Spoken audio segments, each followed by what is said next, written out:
सिया राम मैं सब जग जानी, सिया राम मैं सब जग जानी, करहु प्रणाम जोड़ी जुग पानी। समस्त माँ भारती के प्यारे परिवार के सदस्यों को मेरा सहस्नेह सादर प्रणाम, नमस्कार, राम राम। डॉक्टर लोग जब इलाज करने के लिए जाते हैं तो हमारे पास एक मेडिकल किट होता है। ठीक उसी प्रकार से जब हमको इस समय कोरोना को हिट करना है तो हमारे पास भी करुणा किट होना चाहिए। हम करुणा किट क्यों कह रहे हैं? क्योंकि इस समय हमारी मदद या तो ईश्वर करुणा निधान कर रहा है या नीचे वाले ईश्वर या भगवान चिकित्सक हमारी सेहत की रक्षा कर रहे हैं, हमारी बीमारी का इलाज कर रहे हैं। एक को करुणा निधान कहते हैं और एक को कहते हैं कारुण्य मार्तेषु, जो रोगियों की परेशानी दूर करने के लिए जिसके हृदय में करुणा होती है उसी को चिकित्सक कहते हैं। तो एक ऊपर वाला करुणा निधान और एक जिसके हृदय में करुणा रहती है वही आपकी इस समय मदद कर सकते हैं। इस करुणा किट में प्रमुख रूप से 5 तत्व होते हैं। वो है मानवता, सादगी, स्वच्छता, धीरज और आयुर्वेद। आज पूरा विश्व बार बार इस बात की तरफ ज़्यादा चर्चा कर रहा है कि अगर ये कोरोना वायरस किसी के शरीर में प्रवेश करता है और उसको बीमारी नहीं होती है, उसका कारण होता है उसकी स्ट्रॉन्ग इम्यूनिटी। लेकिन प्यारे साथियों, इम्यूनिटी की जितनी भी कारक तत्व हैं, चाहे वो दवाइयाँ हो, चाहे वो काढ़ा हो, चाहे वैक्सीन हो, उनमें से मुझको लगता है कि humanity is the best thing to boost your immunity. अर्थात मानवता आपके शरीर की रोग प्रतिरक्षा पंक्ति या रोग रोधक क्षमता को बढ़ाने में सबसे बड़ा औजार साबित होगा। क्योंकि आज के समय में मानवता की बहुत ज़्यादा आवश्यकता है।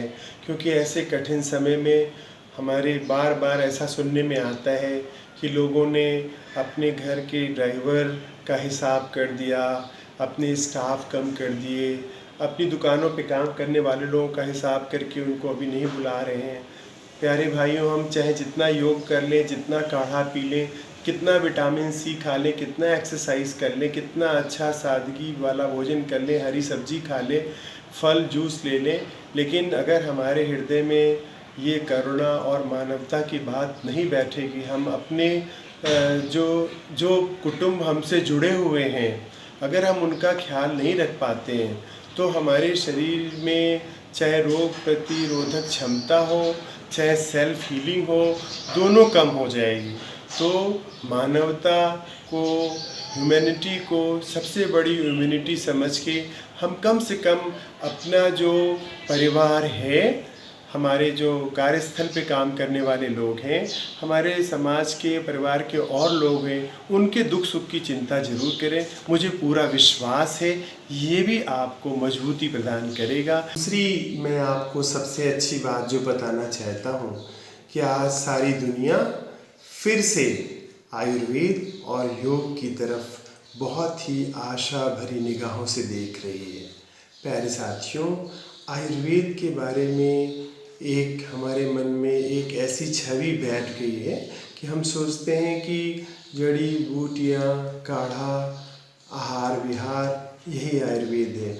कोई भी शास्त्र के बारे में जब हम उसको अपने जीवन उपयोगी बनाना चाहते हैं तो हमको उसके मूल तत्व या मौलिक तत्व के बारे में जानकारी होना बहुत ज़रूरी है। आयुर्वेद को केवल जड़ी बूटी काढ़ा न समझा जाए। कहा भी गया है आयुर्वेदो अमृताणाम। आयु माने लाइफ, वेदो माने नॉलेज, अमृत माने दीर्घायु। अर्थात अगर हमको जीवन के बारे में, आयु के बारे में पूरी जानकारी होगी तभी हमको दीर्घायु और स्वास्थ्य और आरोग्य की प्राप्ति होगी। संक्षेप में हम कह सकते हैं कि knowledge of the life is the Ayurveda. अर्थात जीवन के शारीरिक पहलू, सामाजिक पहलू, भावनात्मक पहलू, आध्यात्मिक पहलू, जहाँ पे इन सब का एक सामंजस्य स्थापित करके एक संपूर्ण इन टोटल एक होलिस्टिक लाइफ की परिकल्पना की गई है, उसी को आयुर्वेद कहते हैं। इसमें केवल स्वस्थ रहने की बात नहीं बताई गई है, ना कि केवल रोगों से बचने वाली बात बताई गई है, बल्कि हमको बताया गया है कि हमारी दिनचर्या कैसी होनी चाहिए, हमारी ऋतुचर्या कैसे होनी चाहिए, और साथ साथ ये भी बताया गया है कि हमारी जीवनचर्या कैसे होनी चाहिए। मेरा आहार कैसा होना चाहिए, आचार कैसा होना चाहिए, विचार कैसा होना चाहिए, व्यवहार कैसा होना चाहिए, हमारे सारे जीवन के जितने भी पहलू हैं उन सबको बैलेंस स्थापित करना, यही हमारे आयुर्वेद शास्त्र का मूल तत्व है, यही इसका दर्शन है। लेकिन आज के ज़माने में अगर हम इन सबको मिला दें तो हम कह सकते हैं कि Ayurveda is a source of life management, जीवन प्रबंधन का अपने आप में एक संपूर्ण शास्त्र है। तो इसमें केवल रोग की दृष्टि से मत देखिए और ना ही बीमारी से बचने की दृष्टि से देखिए, पूरे जीवन को एक सुख में, हितकारी और शांतिमय जीवन व्यतीत करने के लिए जो रास्ते यहाँ बताए गए हैं वो अपने आप में जीवन जीने के लिए पूर्ण है। तो आप इस तरीके से देखते हैं कि हमारे शरीर की जो बनावट है उसमें दवा, आहार विहार केवल 4 आना मदद करता है, वो भी हमारे भौतिक शरीर के इलाज के लिए, हमारे इंद्रियों के इलाज के लिए, हमारे मन के इलाज के लिए और हमारे आत्मा के इलाज के लिए हमारे भाव तत्व जिम्मेदार हैं। इसीलिए सारी दवा, आहार विहार, इम्यूनिटी की औषधियाँ, विटामिन की सारी व्यवस्था सब हमको अच्छा स्वास्थ्य नहीं दे पाती हैं। हमारे मन में बार बार खटकता है कि हमसे कहाँ कमी हो गई है। बस कमी ये है कि हम 4 आना स्वस्थ रहते हैं और 12 आना बीमार होते हैं।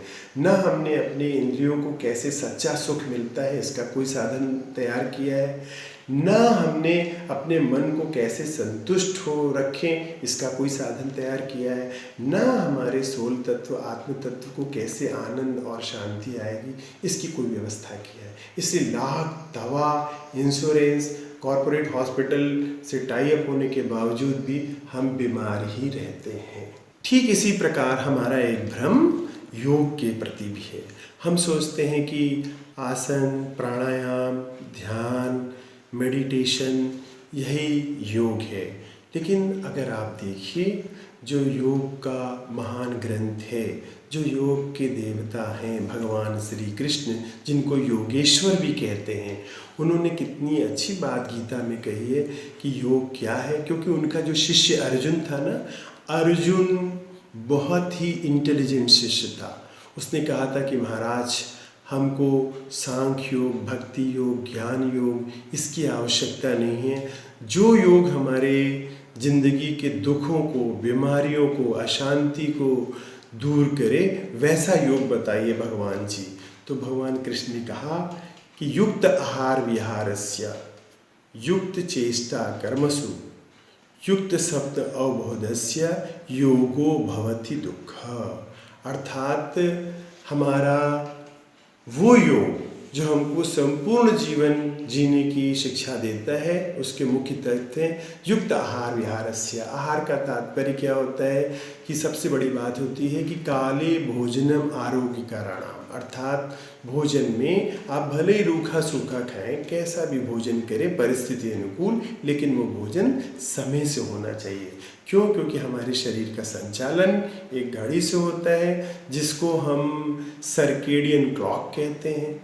वो घड़ी हमारी यूनिवर्सल क्लॉक से जुड़ी रहती है जिसको हम दिनचर्या कहते हैं, और ये दोनों चीज़ें मिलके हमारे फिजियोलॉजिकल क्लॉक को ठीक करती है। अगर आपने बहुत अच्छा भोजन, पोषक तत्वों से मिला हुआ भोजन, भरपूर भोजन किया है, लेकिन अगर समय का उल्लंघन किया है तो वो आपको मोटापा और बीमारी देगी।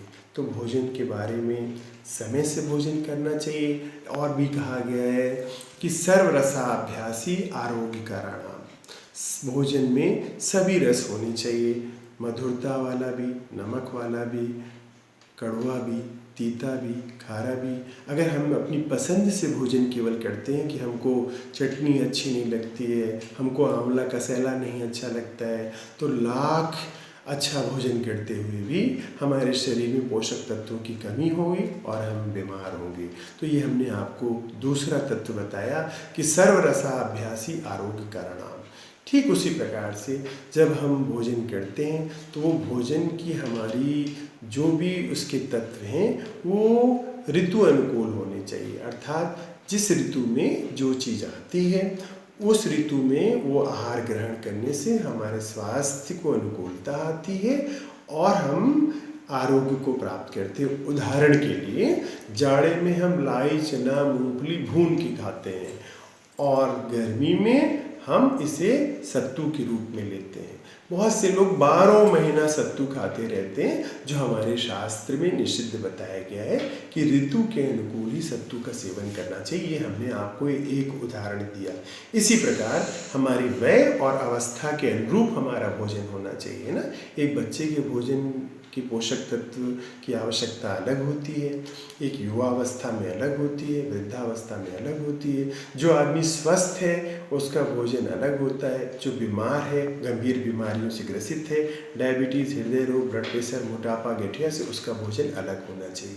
तो आयुर्वेद शास्त्र भोजन के संदर्भ में इन नियमों को बताता है। इसी प्रकार विहार का तत्व होता है कि हम अपने शरीर में जो भी व्यायाम करते हैं, खेल कूद करते हैं, वो भी हमारे शरीर के लिए बहुत ज़रूरी हैं।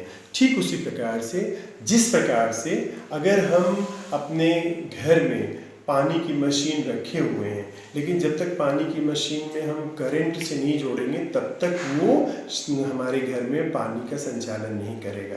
व्यायाम करने से हमारे शरीर में खून का दौड़ा अच्छा होता है और दौड़ा अच्छा होने से, सर्कुलेशन अच्छा होने से हमारे शरीर की सारी क्रियाएं अच्छी होती हैं। संक्षेप में ये बात डालना जरूरी है। लेकिन कोई भी व्यायाम, उसकी सबसे बड़ी बुराई क्या होती है कि कुछ दिन तक हम उसे करते हैं और वो छूट जाता है। और इसलिए व्यायाम के बारे में हमारे यहाँ क्या कहा गया है कि मनो अनुकूलम।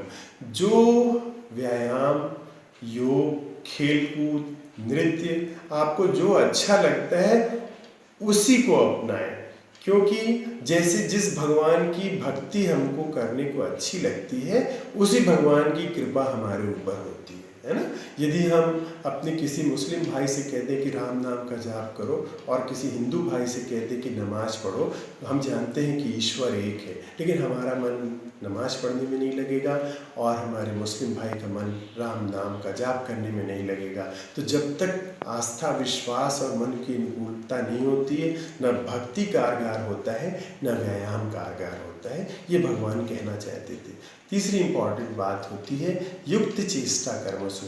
हमारे बैठने का तरीका, हमारे उठने का तरीका, हमारे सोने का तरीका, हमारे बोलने का तरीका, ये जो हमारे शरीर की चेष्टाएं हैं जिनको हम अपनी कर्मेंद्रियों से करते हैं, वो अगर ठीक नहीं है तो भी हम बीमार पड़ेंगे। आजकल लोग टेढ़े मेढ़े लेट के मोबाइल चलाते हैं, उल्टे सीधे बैठ के लैपटॉप, कंप्यूटर चलाते हैं, उनको स्पाइन की बीमारियां अल्पायु में ही होने लगती हैं। तो युक्त चेष्टा कर्मसु। और चौथा महत्वपूर्ण बिंदु है युक्त कर्म। कर्म माने होता है balanced work, timely work. Time, वो हमारे काम का जो ड्यूरेशन है वो सही होना चाहिए। हमारे काम करने की पद्धति ईमानदारी पूर्वक होनी चाहिए। हमारे काम करने की वजह से जो हमारी आजीविका होती है उससे हमारे पूरे हर परिवार का संचालन होना चाहिए। चाहे हमारे यहाँ काम करने वाले लोग हों, उनका परिवार भी ठीक से चलना चाहिए, हमारा परिवार भी ठीक चलना चाहिए। यही युक्त कर्मसु है। युक्त स्वप्न अवबोधस्य, हमारा सोने का समय ठीक होना चाहिए, हमारे उठने का समय ठीक होना चाहिए, क्योंकि निद्रा खुद ही हमारे शरीर में जीवनी शक्ति प्रदान करती है।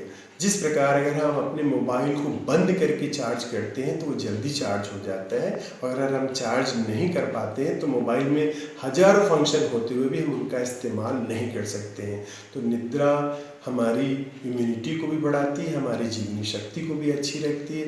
युक्त अवबोधस्य, हमारे उठने का समय भी ठीक होना चाहिए और उठने का तरीका भी ठीक होना चाहिए। हमारे यहाँ कहा गया है कि प्रभाते कर दर्शनम, सूर्योदय से पहले उठें, अपने हाथों का दर्शन करें, सवेरे उठ के घृत, मधु, आंवला इत्यादि का दर्शन करें। ये सब हमारे मेंटल कंडीशनिंग करती, सवेरे उठ के भगवान का ध्यान करें। ये सारी चीज़ें हमारे दिमाग के सॉफ्टवेयर की कंडीशनिंग करती हैं, जिसे आप कहते हैं पॉजिटिविटी। तो इस अच्छे विचार के साथ सवेरे जब हम भजन सुनते हैं, भगवान का स्मरण करते हैं, तो हमारे अंदर धैर्य आता है। जीवन की परिस्थितियों से लड़ने के लिए हम एक सॉफ्टवेयर तैयार कर लेते हैं, अपने दिमाग की कंडीशनिंग कर लेते हैं। और ये धैर्य, ये आशा की किरण, ये पॉजिटिव थॉट हमें बीमारियों से लड़ने के लिए एक बहुत बड़ी शक्ति प्रदान करते हैं। इसीलिए शास्त्र में भी कहा गया है, हमारे रामचरितमानस में भी कहा गया है कि धीरज धर्म मित्र वरुणारी, आपद काल परखियहि चारी। आज इस काल में भी लोग चिंतित होते हैं कि लॉकडाउन कब खुलेगा, कोरोना कब जाएगा, कहीं ये बाद में तो नहीं आएगा, कहीं ये परमानेंट तो नहीं बना रहेगा। क्योंकि धैर्य हमको सॉल्यूशन की तरफ लेके चलता है और अधीरता हमको चिंता की तरफ लेके जाती है। धैर्यपूर्वक जब हम किसी काम को करते हैं तो कैसा महसूस होता है, जैसे किसी नदी में अगर बहुत लहरें उठती हैं तो हम उस नदी की तली में नहीं झांक पाते हैं। अगर वही नदी शांत होती है, स्वच्छ होती है, तो हम उसकी तली में झांक सकते हैं। ठीक उसी प्रकार से अगर हमारा मन बहुत चिंतित नहीं है, हम धैर्यपूर्वक हैं, तो हमारी आत्मा में हर समस्याओं का समाधान छिपा है, उसमें हम झांक सकते हैं और समाधान को निकाल सकते हैं।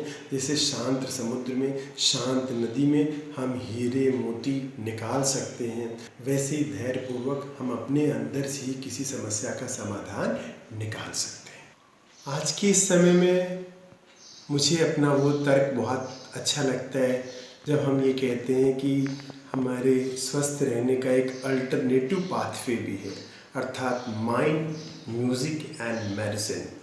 अर्थात माइंड का मतलब होता है एजुकेशन, काउंसलिंग, अच्छे लोगों का साथ। अर्थात हम बीमारी के होने, ठीक होने की एक बेसिक जानकारी रखें, अपने चिकित्सक या किसी भी फील्ड का जो विशेषज्ञ है उससे मैत्री रखें। और म्यूज़िक, चाहे हम भगवान का भजन करें, चाहे हम अच्छा संगीत सुने, ये हमको दिली सुकून देता है और सुकून से हमारी एंजाइटी कम होती है और एंजाइटी कम होने से स्ट्रेस कम होता है और स्ट्रेस कम होने से हमारी इम्यूनिटी अपने आप बढ़ती है।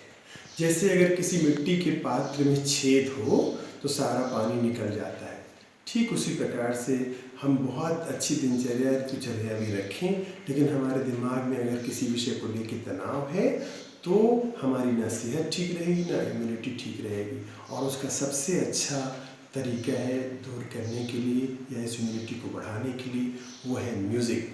क्योंकि चाहे वो गीत के माध्यम से हो, चाहे वो संगीत के माध्यम से हो, चाहे नृत्य के माध्यम से हो, वो हमारे आत्म तत्व की शक्ति को बढ़ाता है। और तीसरा एम है मेडिसिन, अर्थात योग और आयुर्वेद के रास्ते से prevention is better than cure वाली मार्ग पे अगर हम चलें तो ये ट्रिपल एम हमको अच्छी सेहत और अच्छी ज़िंदगी दोनों ही देगा। प्यारे साथियों, जब हम ये बात कह रहे हैं तो फिर हमारे दिमाग में ये बात आई कि फिर भी लोग कुछ तो ज़रूर सुनना चाहते हैं कि शारीरिक इम्यूनिटी हमारी कैसे अच्छी हो। मेरे प्यारे साथियों, जो भी चीज़ें हमारे घरों में रहती हैं, जैसे अदरक, तुलसी, काली मिर्च, सूंठ और दालचीनी, इन सब को कूट करके, अर्थात जौ के रूप में, जौ के छोटे दाने के रूप में हम कूट के उसको गर्म पानी में डाल के 4 गुना पानी जब 1 गुना हो जाए उसको छान के अगर हम पीते हैं तो ये काढ़ा हमारी शारीरिक इम्यूनिटी को निश्चित रूप से वृद्धि करता है। इसके अलावा नमक और हल्दी के पानी से गरारा करना, दिन भर गर्म पानी पीना अपने आप में एक संपूर्ण औषधि है, निश्चित रूप से है। आपने कभी कभी ऐसी न्यूज़ भी सुनी होगी कि किसी देश में लोग केवल गर्म चीज़ों का सेवन करते हैं और वो बीमारियों से बच पा रहे हैं, क्योंकि और कोई रास्ता नहीं है। जाते जाते ये भी बताना चाहता हूँ कि इमोशनल इम्यूनिटी, एक तो फिजिकल इम्यूनिटी, दूसरी इमोशनल इम्यूनिटी। हमारी भावनात्मक रूप से हम इस समय बहुत सी विपदाओं से घिरे हुए हैं। किसी को आजीविका की चिंता, किसी को नौकरी जाने की चिंता, किसी की बच्चों को चिंता, अचानक किसी के सामने जीवन आगे कैसे चल पाएगा इसकी चिंता। तो भावनात्मक दृष्टि से हम इन सारी चिंताओं से ग्रसित ना हो, इनका असर हमारे शरीर पे, हमारी इम्यूनिटी पे ना पड़े, इसके लिए बस एक बात मैं बताना चाहता हूँ, जो हमारी अपनी ही सोच नहीं है, सबकी ये सोच है, हित चिंतन। अगर आप लोगों का हित कर पा रहे हैं तो ये शारीरिक वजह से हम उनका, अगर हम हित कर पा रहे हैं तो ये हमारा भौतिक दृष्टि से उनकी मदद है। अगर हम हित के बारे में सोच भी रहे हैं ना, तो भी हम उनका कुछ अर्थों में मानसिक हित कर पा रहे हैं। अगर हम हित की बातें बोल रहे हैं ना, तो भी हम उनका वाचिक दृष्टि से हित कर पा रहे हैं। जैसे अगर किसी व्यक्ति को 100 में 33 नंबर मिल जाता है, 34 नंबर मिल जाता है, तो भी वो पास हो जाता है। ठीक उसी प्रकार से अगर हम सोच की दृष्टि से, बोलने की दृष्टि से और करने की दृष्टि से तीनों करते हैं तो हमको 100 में 100 नंबर मिलता है। केवल एक कर पाते हैं तो 33 नंबर मिलता है, पास तो हो ही जाते हैं। और वैसे अगर आप देखें तो ऊपर बैठा भगवान भी हमारा हित चिंतन ही करता है, जिसकी वजह से मेरा हित होता है। तो अगर हम अपनी इमोशनल इम्यूनिटी को बढ़ाना चाहते हैं तो हमें हित चिंतन करना होगा, फिजिकल इम्यूनिटी को बढ़ाना होगा तो आयुर्वेद और योग के रास्ते पे अपने जीवन को ढालना होगा। प्यारे साथियों, हमारी आपके लिए यही शुभकामनाएं हैं कि आपके जीवन में एक मधुर दैवी संगीत गूंजता रहे, जहां आत्मा के सुर हो, दिल की धड़कन की लय हो और सांसों की गति की ताल हो। जय हिंद, राम राम। हम तो जाते अपने गांव, सबको राम राम राम।